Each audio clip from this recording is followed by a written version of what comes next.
Hi everyone, welcome to stocks with Rohit. हमारा इस बार का संडे होमवर्क स्टॉक था क्रिएटिव न्यूटेक लिमिटेड, जो ट्रेड कर रहा था 987 पर। मंडे को ओपनिंग हुई 1020 के 1030 के आसपास और वहां से शेयर वापस से नीचे आया 980 पर, जहां पर इसने हमें परफेक्ट एंट्री दी। अगर आपने ऊपर भी एंट्री की हो तो यहाँ पर शेयर ने एंड ऑफ द डे तक के 1080 का हाई दिखाया, मतलब 9% का रिटर्न पहले ही दिन हमें दे दिया। और उसके बाद क्लोजिंग अगर मैं बोलूं तो 1046 के आसपास हुई है। 1020 दिखा रहा है, लेकिन आपको अगर चार्ट्स में जाके देखेंगे तो 1046 की क्लोजिंग एक्चुअल में क्रिएटिव न्यूटेक की हुई है। अब आज हम इस वीडियो में क्या करने वाले हैं, सबसे पहले मैं बता दूं ये वीडियो में मंडे शाम को शूट कर रहा हूं, तो डेफिनेटली आपको ये वीडियो जो है आपको एक दिन बाद मिलेगा जब मैं आज शूट कर रहा हूं। इस वीडियो में हम क्या सीखने वाले हैं, सबसे पहले ये जानेंगे। वीडियो में हम A to Z एनालिसिस करने वाले हैं क्रिएटिव न्यूटेक का। फंडामेंटल्स देखने वाले हैं, टेक्निकल्स देखने वाले हैं, चार्ट से समझने वाले हैं क्या टारगेट होने वाले हैं, फंडामेंटल से समझने वाले हैं क्या टारगेट होने वाले हैं, क्या पॉजिटिव्स है, क्या एक्विजिशन प्लान्स है, क्या फ्यूचर प्लान्स है, क्या ग्रोथ प्रोस्पेक्ट्स है, मैनेजमेंट की गाइडेंस क्या है। A to Z समझ के हम टारगेट्स को निकालेंगे। और मेरे पिछले 25 संडे होमवर्क स्टॉक्स में से ऑलमोस्ट 23 स्टॉक्स ग्रीन में है और डीप ग्रीन में है। सिर्फ 2 स्टॉक्स टाटा कंज्यूमर और एरोफ्लेक्स एंटरप्राइज, ये 2 स्टॉक नेगेटिव चल रहे हैं जो कि रिकवर होने का ट्राई कर रहे हैं। तो आइए चलते हैं, सबसे पहले देखते हैं कि क्रिएटिव न्यूटेक बिजनेस क्या करता है। सबसे पहले बिजनेस समझना इंपॉर्टेंट है।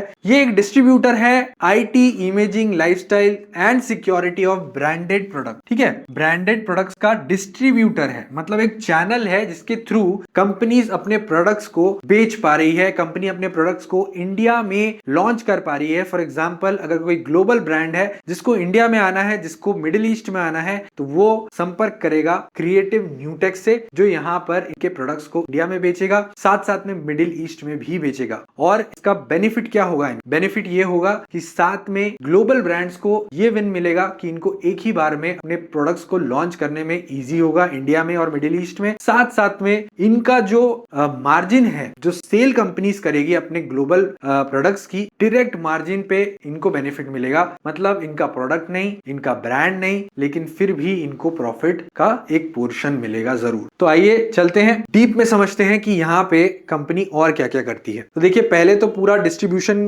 का ही नेटवर्क कंपनी का था, मतलब डिस्ट्रीब्यूटर ही थी कंपनी 1992 में। लेकिन अब धीरे धीरे यहाँ पर 14% बिजनेस इनके खुद के ग्लोबल ब्रांड से आने लग गया है। मतलब 25 प्लस ब्रांड इनके खुद के हो चुके हैं। मतलब इनका जो प्रॉफिट होगा से मार्जिन इनको हाई आएगा। मतलब डिस्ट्रीब्यूटर का मार्जिन कितना है? सिर्फ 3%। मतलब ग्लोबल ब्रांड्स के जो प्रोडक्ट्स बिकेंगे वो अगर मान लीजिए 1000 करोड़ की सेल हुई तो सिर्फ 30 करोड़ का इनका मार्जिन रहेगा, जिसमें से एक्सपेंसेस माइनस होकर ऑलमोस्ट 25 करोड़ का इनका पैट बचेगा। लेकिन यहाँ पर इनका जो खुद का प्रोडक्ट है, अगर मान लीजिए 1000 करोड़ का सेल हो रहा है तो उसमें से इसका 13% का EBITDA निकलेगा, मतलब 13% का EBIT निकलेगा। उसके बाद जो पैट निकलेगा ऑलमोस्ट 11-12% का इनको बचेगा, मतलब 110 करोड़, जो कंट्रीब्यूट कर रहा है अभी 14% ऑफ द बिजनेस। मतलब मेजर अभी भी 86% डिस्ट्रीब्यूशन का बिजनेस है। लेकिन डिस्ट्रीब्यूशन ये लोग करते काय का है वो समझते हैं। यहाँ पर आपको प्रोडक्ट पोर्टफोलियो दिख रहा है। प्रोडक्ट पोर्टफोलियो में सबसे पहले है Honeywell license product. Honeywell license products में ये क्या क्या बेचते हैं? Consumer and enterprise electronics, structured cablings, air purifiers and home audio. मतलब जो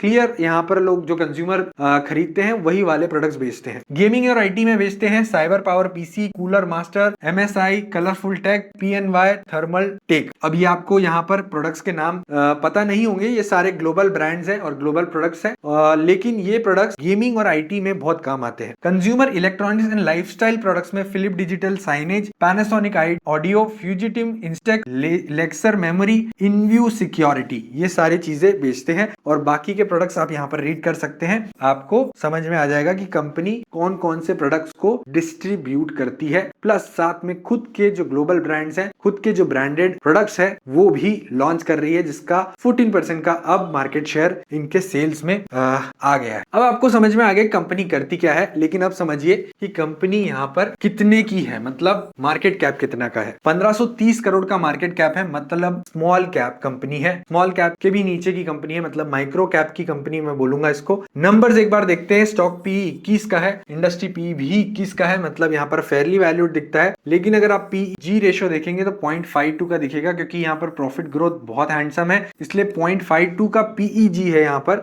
मतलब अंडर वैल्यूड कंपनी है। डेट मात्र 324 करोड़ का है।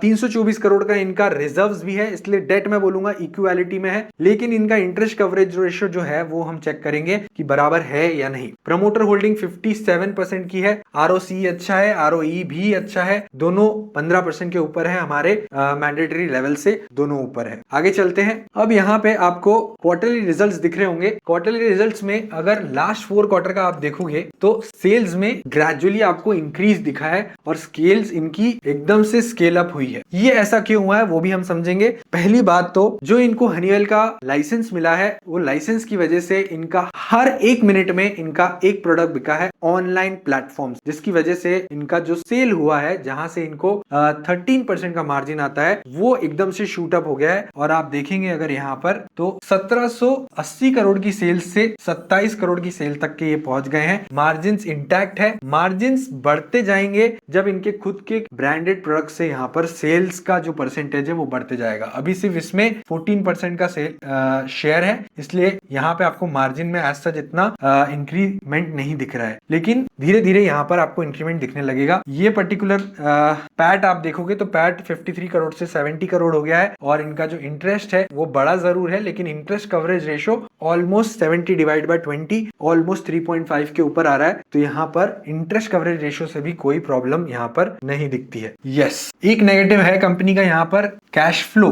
कंपनी का कैश फ्लो नेगेटिव में है, ये कंपनी के लिए नेगेटिव है, और कंपनी के डेटर डेज हाई है। मतलब जिन कंपनी से कंपनी डील कर रही है डिस्ट्रीब्यूशन के लिए, उनके पैसे टाइमली नहीं आ रहे हैं, और इसी वजह से रिसीवेबल्स कंपनी के हाई है। रिसीवेबल हाई होने की वजह से यहाँ पर कंपनी का एक नेगेटिव रेड फ्लैग यहाँ पर दिख रहा है। लेकिन अगर मान लीजिए किसी कंपनी का मैं काम कर रहा हूँ, किसी कंपनी का मैं डिस्ट्रीब्यूशन कर रहा हूँ, और उसके लिए मैंने अच्छी खासी सेल कर दी, 500 करोड़ 600 करोड़ की सेल कर दी, और उसने मुझे पेमेंट नहीं किया, 3% का जो उसे पेमेंट करना था उसने मुझे पेमेंट नहीं किया 15 करोड़, तो आगे जाके मैं उसकी सेल्स रोक दूंगा, तो डेफिनेटली उसके लिए एक लूज पॉइंट हो जाएगा। इसलिए रिसीवेबल्स का आना यहाँ पर सर्टेन है, और इसी साल में आप देखोगे तो 273 करोड़ का यहाँ पर नेगेटिव को ऑपरेटिंग एक्टिविटी से कैश फ्लो दिख रहा है, जो कि हर साल ऑलमोस्ट नेगेटिव रहता है, लेकिन इस साल काफी नेगेटिव है, और यही एक रेड फ्लैग है। बाकी एज सच कोई रेड फ्लैग नहीं है, बाकी और रेड फ्लैग्स रहेंगे तो मैं डिस्कस करूंगा। एक और बेनिफिट है यहाँ पर FII और DII नहीं है, तो इसलिए इतनी वॉलेटिलिटी नहीं रहेगी। जहां पर अगर FII सेलिंग अगर स्टार्ट होती है तो क्लियरली यहाँ पर आपको स्टॉक में गिरावट देखने को मिलती है विदाउट एनी रीजन। आइए चलते हैं, मैंने एक PPT आपके लिए क्रिएट किया है। क्रिएटिव न्यूटेक Q4 FY26 के बाद इसका एनालिसिस कर रहे हैं। 50% रेवेन्यू ग्रोथ और ऑल टाइम हाई क्यों चल रहा है, आखिर ये समझना है। फाइनेंशियल देखेंगे, फ्यूचर ग्रोथ देखेंगे, और हिडन रिस्क को यहाँ पर समझेंगे। सबसे पहले आपसे मैंने ये सब डिस्कस कर लिया है। EBITDA मार्जिन ऑलमोस्ट 4% का है, और यहाँ पर ये पर्टिकुलर चीज 3% की थी, 3.83% हो गया है, मतलब स्टेबल ऑपरेशनल प्रॉफिटेबिलिटी है। और जैसे जैसे इनके खुद के ब्रांड से यहाँ पर सेल बढ़ेगी, मतलब इनके सेल में शेयर बढ़ेगा खुद के ब्रांड का, तो यहाँ पे आपको ये पर्टिकुलर चीज बढ़ते हुए दिखी। यस, आगे चलते हैं। CNL का बिजनेस मॉडल हमने समझ लिया है।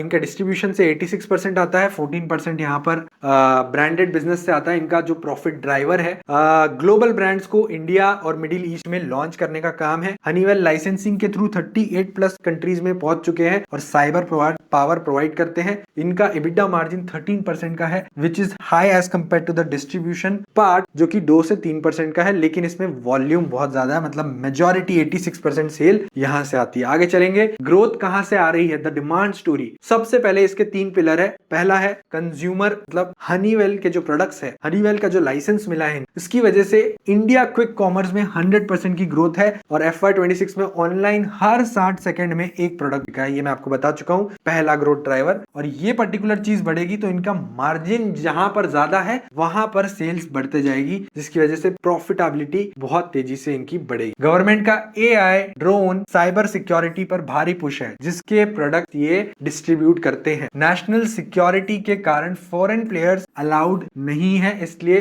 ग्लोबल ब्रांड्स को ये कंपलसरी हो जाएगा कि किसी एक मीडिएटर को चूज करके, डिस्ट्रीब्यूटर को चूज करके, उसके थ्रू कंपनी अपने प्रोडक्ट्स इंडिया में बेच। थर्ड, यूएस अमेजॉन मार्केट में इनकी एंट्री हो चुकी है और US air purifier market $1 billion का है। इन्होंने अपना एयर प्यूरिफायर लॉन्च किया है यूएस मार्केट में और $1 बिलियन का मार्केट है और ये सेल लॉन्च हो चुकी है FY26 में, जिसकी वजह से ये तीसरा डिमांड स्टोरी इनका इंटैक्ट। आगे चलेंगे, गेम चेंजर क्या क्या है। इनका डीमर्जर होने वाला है। इनका जो ब्रांड बिजनेस है, मतलब डिस्ट्रीब्यूशन से अलग ब्रांड बिजनेस जो है, उसका अलग से एक डीमर्जर कंपनी बनाने वाली है कंपनी। अभी को 15 महीने लगेंगे और 15 महीने बाद यहाँ पर लीगल प्रोसेस स्टार्ट हो जाएगा। उसके बाद टारगेट है FY28-29 में कंप्लीट डीमर्जर होगा, जिससे वैल्यू अनलॉकिंग होगी कि जो इनका हाई मार्जिन बिजनेस है वो अलग हो जाएगा, लो मार्जिन बिजनेस है जो कंटिन्यू चल रहा है, जिसकी सेल्स भी बढ़ रही है, वो भी अलग हो जाएगा। तो मैसिव वैल्यू अनलॉक होगा।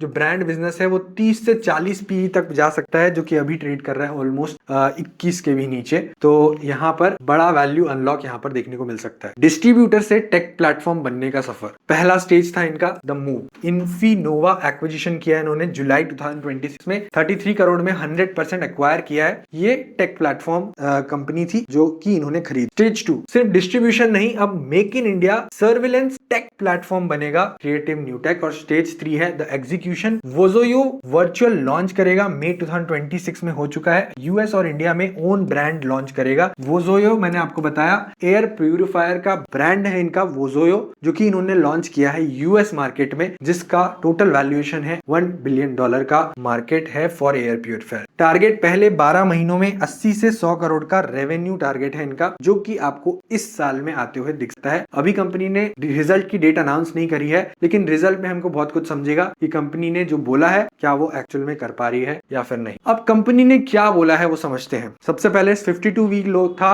525 का, जहां से 90% ऊपर आ चुका है। क्यों आ चुका है? एक तो फाइनेंशियल मोमेंटम की वजह से, दूसरा मैसिव गाइडेंस की वजह से। मैनेजमेंट ने बोला है हर साल हम 25 से 30% की रेवेन्यू ग्रोथ करेंगे, उसके साथ साथ प्रॉफिट ग्रोथ भी करेंगे 25 से 30% की। मतलब अभी अगर आप देखोगे तो 2700 करोड़ का रेवेन्यू है, ये आपका 2 साल में हो जाएगा 4200 करोड़। 4200 करोड़ पे पैट आपका निकलेगा 120 करोड़ का। 120 करोड़ पे आपका ईपीएस काफी हाई हो जाएगा। ईपीएस हाई हो गया तो आपका पीई कम हो जाएगा, पीई कम हो गया तो आपके वैल्यूएशंस फेयरली वैल्यूड हो जाएंगे। लेकिन ये सारी चीजें कंपनी के जो रेट्स है, मतलब प्राइस है, वो पहले ही रिफ्लेक्ट करने लगेंगे। मतलब प्राइस कभी भी फ्यूचर ग्रोथ को प्राइस इन करके चलता है, इसलिए आपको हाई प्राइस जाते हुए अभी ही दिख सकते हैं, क्योंकि मैनेजमेंट ने गाइडेंस जब देता है तो कंजर्वेटिव गाइडेंस देता है, और जब कंजर्वेटिव गाइडेंस आपको 25-30% की मिल जाती है तो क्लियरली यहाँ पर स्टॉक भगता ही भगता है। इंस्टीट्यूशनल विजिबिलिटी है, बीएसई मेन बोर्ड में अभी यहाँ पर लिस्ट हो चुके हैं। गवर्नमेंट पुश, एआई सर्वेलेंस और ड्रोन्स का गवर्नमेंट पुश है, प्रोटेक्टेड कैटेगरी में, नेशनल सिक्योरिटी मोड में आता है, क्योंकि यहाँ पर सिर्फ डोमेस्टिक कंपनीज काम कर सकती है मेक इन इंडिया के थ्रू। अब आपका एक डाउट है, मार्जिन काफी लो है, तो क्या मार्जिन सिर्फ 3.8 क्यों है? ये बहुत कम है, क्योंकि 86% बिजनेस डिस्ट्रीब्यूशन है, लो मार्जिन है, हाई वॉल्यूम है, प्रॉफिट असल में ब्रांड बिजनेस का से आता है। हनीवेल ब्रांड को बड़ा होने में 7 साल लगे, वोजोयो को कितना टाइम लगेगा? मैनेजमेंट के अनुसार 3 से 4 साल के बीच में, क्योंकि यहाँ पर डिस्ट्रीब्यूशन नेटवर्क पहले से तैयार है। मतलब काफी कम समय लगेगा वोजोयो को यहाँ पर बड़ा ब्रांड बनने में। रिस्क फैक्टर मैंने आपको बताया, डेटर डेज हाई है और रिसीवेबल भी पार्ट हाई है। ये देखिए रिसीवेबल पार्ट हाई है, ये देखिए 237 करोड़ से 565 करोड़ हो गए। लेकिन इसका एक रीजन है कि सेल्स भी 1700 करोड़ से 2700 करोड़ हो गए, मतलब ऑलमोस्ट सेल्स में 60% का जम है। तो डेफिनेटली रिसीवेबल्स में भी आपको हाई दिखेंगे। डेटर डेज भी हाई हो गए हैं। डेटर डेज हाई होने की वजह से यहाँ पर पैसे टाइमली नहीं आएंगे, तो डेफिनेटली आपका कैश फ्लो बिगड़ेगा। कैश फ्लो बहुत इंपॉर्टेंट है किसी भी बिजनेस के लिए, लेकिन मैं इस चीज को अभी इग्नोर करके चल रहा हूँ, क्योंकि मैं मानता हूँ कि अगर कोई कंपनी के लिए आप काम कर रहे हो और उसका काम अगर आपने काम करना बंद कर दिया तो उसके सेल्स भी अफेक्ट करेंगे, जिसकी वजह से इनको पैसे आना जिसकी वजह से इनको पैसे आना तय है लगभग। रेड फ्लैग नंबर 2 है हनीवेल लाइसेंस रिन्यूएबल। मार्च 2027 में रिन्यू होना है लाइसेंस, और मैनेजमेंट कॉन्फिडेंट है कि रिन्यू हो जाएगा। लेकिन हनीवेल के खुद 5 कंपनियों में स्प्लिट होने की न्यूज है, इसलिए अभी क्लैरिटी पेंडिंग है। तो ये 2 रिस्क है जिसको इग्नोर किया जा सकता है। सकता है। तो आपको यहाँ पर मैंने एक समरी लिख दिया हुआ है और यहाँ पे आपको प्रैक्टिकल व्यू बताया है कि स्टॉक ऑल टाइम हाई के पास है, 19x TTM पर रीजनेबल लग रहा है, मतलब फेयरली वैल्यूड लग रहा है। अब समझते हैं फंडामेंटली स्टॉक के क्या टारगेट निकल के आ सकते हैं। एक स्लाइड में मैंने आपको यहाँ पर लिख के दिया था कि इनका जो ब्रांडेड बिजनेस है उसका पी ऑलमोस्ट 30 to 40x तक जा सकता है, जो कि अभी ट्रेड कर रहा है 20x पर। 20x से ऑलमोस्ट 30x भी जाता है तो हम समझ रहे हैं कि पी यहाँ पर 50% हाइक दे सकता है। और 50% हाइक कब देगा, मतलब 2-3 साल में देगा। और अभी स्टॉक मतलब 2-3 साल का टारगेट अगर हम देखें तो ऑलमोस्ट 50% अपसाइड का टारगेट निकल के आता है, जो कि होता है हमारा 1500 का टारगेट, क्योंकि अभी स्टॉक ऑलमोस्ट 1000 पर ट्रेड कर रहा है अगर हम एक अप्रॉक्स वैल्यू माने। फंडामेंटली 1500 का टारगेट निकल के आ रहा है, लेकिन टेक्निकली एक बार देखते हैं कि स्टॉक का टारगेट क्या निकल के आ रहा है, क्योंकि हम इसे बाय कर रहे हैं फॉर स्विंग ट्रेड और शॉर्ट टर्म ट्रेड। थोड़ा सा वैल्यू हम स्विंग ट्रेड में एग्जिट करेंगे, बाकी हम कन्वर्ट करेंगे शॉर्ट टर्म ट्रेड के लिए। ये देखिए चार्ट्स आपके सामने हैं और चार्ट्स में मैं पहले बता देता हूं मैंने आपको क्या क्या इंडिकेटर्स लगाए हुए हैं। मैंने मूविंग एवरेज लगाया हुआ है 10, 20, 50, 100 और 200 का। मैंने यहाँ पर सीपीआर लाइंस लगाई है, ये आपको सीपीआर लाइंस दिख रही है और सीपीआर लाइंस हम इस तरीके से यूज करते हैं। अगर सीपीआर लाइंस क्लोज है मतलब आपको यहाँ पर वाइल्ड मूव आते हुए दिख सकता है, यहाँ पर क्लोज है तो आपको वाइल्ड मूव यहाँ पर देखने को मिला है। तीसरा मैंने लगाया है वॉल्यूम। पूरे वॉल्यूम्स अगर आप देखोगे तो यहाँ पर बिल्कुल वॉल्यूम्स नहीं थे शेयर में, और जैसे ही यहाँ वॉल्यूम्स आए तो आपको क्लियरली एक अप मूव देखने को मिला इस पर्टिकुलर स्टॉक। नेक्स्ट इंडिकेटर जो मैं देखता हूँ यहाँ पर moving average diversion. Moving average diversion यहाँ पर आपको दिख रहा है, तीनों मूविंग एवरेज, यहाँ पे चारों मूविंग एवरेज एक साथ डाइवर्ज हो रहे हैं। एक और चीज में जो देखता हूँ डोजीज बनते हुए देखता हूँ। अगर आप देखोगे तो स्टॉक में कंटिन्यूअसली डोजीज बन रही थी। डोजीज का मतलब क्या हो रहा है, डोजीज मतलब जहां पर शेयर ओपन हुआ है उसी के आसपास क्लोज हो रहा है बहुत सारे दिनों में, मतलब क्लियरली स्टॉक कंसोलिडेट कर रहा है। और डोजीज के बाद आपको क्लियरली यहाँ पर वॉल्यूम आते हुए दिख रहा है। ये देखिए एक और डोजीज यहाँ बनते हुए दिख रही है, इसको हम डोजी बोलते हैं, और ये भी डोजी है, ये भी डोजी है। मतलब मल्टीपल डोजीज जब बनती है तो आपको वाइड मूवमेंट देखने को मिलते हैं। इसके साथ साथ हमें मंथली ब्रेकआउट यहाँ पर दिखना चाहिए। मंथली चार्ट हम लगाएंगे, ये देखिए मंथली चार्ट में आपको बहुत ही अमेजिंग ब्रेकआउट दिख रहा है। और अगर मैं वॉल्यूम चार्ट थोड़ा सा नीचे कर दूं, यस, तो वॉल्यूम चार्ट्स में आप देखेंगे कि अभी जो मंथली ब्रेकआउट आया है वैसा ही एक मंथली ब्रेकआउट पहले भी आया था। मतलब ये देखिए ये एक डार्वस बॉक्स का ब्रेकआउट आया था। अगर आपने मेरे डार्वस बॉक्स का वीडियो नहीं देखा तो आप जाके देख सकते हैं, मैंने क्लियरली एक डिटेल्ड डार्वस बॉक्स वीडियो बनाया है। ये इतने बड़े कंसोलिडेशन के बाद, मतलब 2017 से लेके 2022 तक के कंसोलिडेशन के बाद, 5 साल के कंसोलिडेशन के बाद यहाँ पर ब्रेकआउट आया था कंपनी में, जहां से कंपनी ने हमें ऑलमोस्ट, अगर आप देखेंगे तो 100 के लेवल से ऑलमोस्ट हमें 750 के लेवल दिखा दिए, 750 के लेवल्स, 750 के लेवल्स केवल और केवल एक साल के अंदर 2022 में। लेकिन फिर वहां से कंसोलिडेशन चालू किया कंपनी ने, वापस से हाई दिखाया, लेकिन जो ब्रेकआउट था वो सस्टेन नहीं हुआ। सस्टेन नहीं होने के बाद वापस से डाउन आई कंपनी और रीटेस्ट करके अब जाके हमें वापस से एक ब्रेकआउट दे रही है, जो कि है डार्वस बॉक्स ब्रेकआउट ही। यहाँ पे जो ब्रेकआउट आएगा, मतलब अगर जो प्रीवियस ब्रेकआउट हम देखेंगे तो 7x रिटर्न कंपनी ने दिए थे आफ्टर 5 ईयर कंसोलिडेशन, और अब जाके जो कंसोलिडेशन हुआ है यहाँ पर आपको 2 साल का कंसोलिडेशन देखने को मिल रहा है, 2 से 2.5 साल का कंसोलिडेशन है। उसके बाद वापस से 1050 पे ब्रेकआउट। और अगर हम इस कंसोलिडेशन से जाएंगे और प्रीवियस कंसोलिडेशन से ब्रेकआउट को समझेंगे तो प्रीवियसली